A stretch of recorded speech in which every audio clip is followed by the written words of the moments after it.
The corpse that never decayed, the secret of Catherine of Aragon.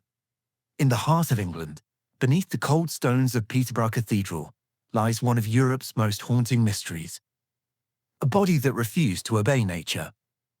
A queen who, even in death, refused to disappear. This is the story of Catherine of Aragon, the first wife of King Henry VIII, and the corpse that never decayed. What would you think if I told you that the body of a 16th century queen is still almost perfectly preserved? No mummification, no miracles, just a body that somehow said no to time. Scientists couldn't explain it. Historians called it coincidence. But what if the truth was darker than both? January 7th, 1536. Inside the cold chambers of Kimbolton Castle, Catherine of Aragon, once the proud Queen of England, takes her final breath. She's 50 years old, abandoned by the man who once swore to love her until death, King Henry VIII. Banished, stripped of her title, her heart broken, she dies alone. But her story didn't end there. Because when her body was prepared for burial, something happened that defied reason and still chills historians to this day. According to witnesses, when embalmers opened her chest, they froze in horror. Her heart was completely black. Not the dark brown of natural decay, no. A deep, coal-black, unnatural color, as if it had been burned from within. One attendant swore under oath. It was as black as charcoal, and it didn't crumble when touched. Still, that was only the beginning. Catherine was laid to rest on January 29th, 1536, in Peterborough Cathedral. Henry VIII ensured the ceremony was subdued, almost clandestine, a final decree for a woman he now called only the Princess Dowager of Wales. It was a quiet effort to erase her from history. For centuries, her grave was a silent witness as England transformed. Through the fires of the Reformation and the chaos of the Civil War, her tomb remained sealed and at peace. That silence was broken in 1895.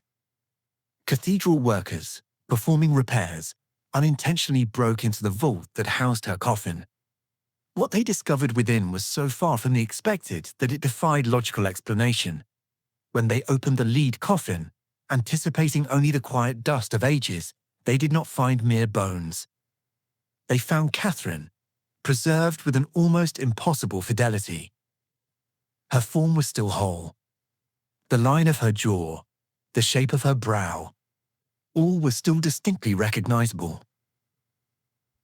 And her hair, that famous auburn, retained its color and substance, framing her face like a memory made physical. It was a scene that contradicted time itself. She appeared not as a relic of the distant past, but as someone from a recent mournful history, resting in a state of profound and unexpected peace. By the late 19th century, science already understood how decomposition worked. Even embalmed bodies should have turned to bone long ago, especially in England's damp soil. But Catherine's hadn't. Scholars scrambled for answers. Some said the embalmers must have done an extraordinary job, but no records showed anything special.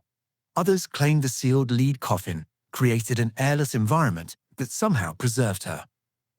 Still, none of these theories fully explained the miracle. Then someone remembered the Black Heart. In recent decades, forensic historians have uncovered a chilling new theory. One that suggests Catherine's astonishing preservation wasn't a miracle at all, but a side effect of murder. They believe Catherine of Aragon was slowly poisoned with arsenic. In the 1500s, arsenic was called the poison of kings. It was odorless, tasteless, and almost impossible to detect, perfect for killing someone slowly, without leaving a trace. For years before her death, Catherine complained of crippling stomach pain, constant vomiting, and fatigue, the classic signs of chronic arsenic poisoning. And here's the horrifying part. Arsenic doesn't just kill, it preserves. The metal seeps into the body, collecting in the hair, nails, and organs. It acts like a natural embalming agent. Bodies with high arsenic levels can stay unnervingly intact for centuries. The black heart, the preserved flesh, everything matches the signature of arsenic poisoning. If this theory is true, Catherine's heart didn't turn black by chance. It burned from the inside, chemically, slowly, as the poison accumulated over time. So who would want to poison the Queen of England? Let's start with the man who had everything to gain, Henry VIII. 1536, Catherine was the biggest obstacle between him and his new wife, Anne Boleyn. As long as Catherine lived, their daughter Mary was still the legitimate heir in the eyes of Europe and the Catholic Church. Catherine's death would solve that problem permanently, and Henry had the means. Catherine lived in royal custody, cut off from allies, her food and servants all controlled by the king. If someone wanted to poison her slowly, Henry's court had every opportunity to do it, quietly, efficiently. In her final letters, Catherine herself hinted that she was being poisoned. She wrote to her nephew, Emperor Charles V, "I cannot eat anything without pain. I fear they wish to destroy me." She begged her Spanish doctor never to leave her alone with the English attendants.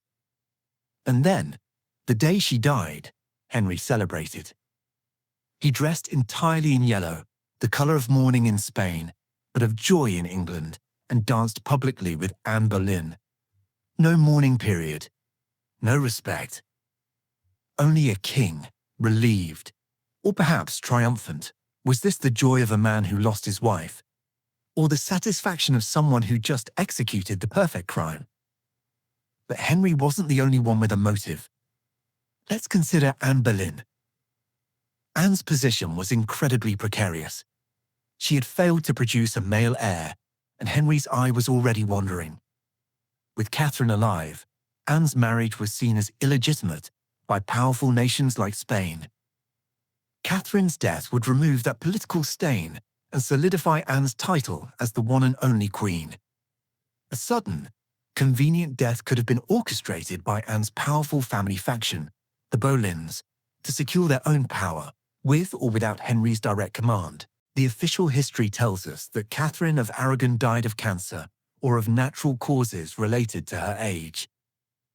But the official history was written by the victors, by Henry VIII's court, by those who needed her death to seem natural and inevitable. The corpse that never decomposed tells a different story. It is a silent yet persistent testimony that something was terribly wrong in the Spanish queen's final days. Its unnatural preservation is not just a medical curiosity, it is physical evidence that her death may have been anything but natural. Today, when visitors go to Peterborough Cathedral, they can see the tomb of Catherine of Aragon, now properly marked with her full title, Queen of England. People leave pomegranates, the heraldic symbol of her Spanish family, as a tribute to the woman who refused to yield to the absolute power of a king.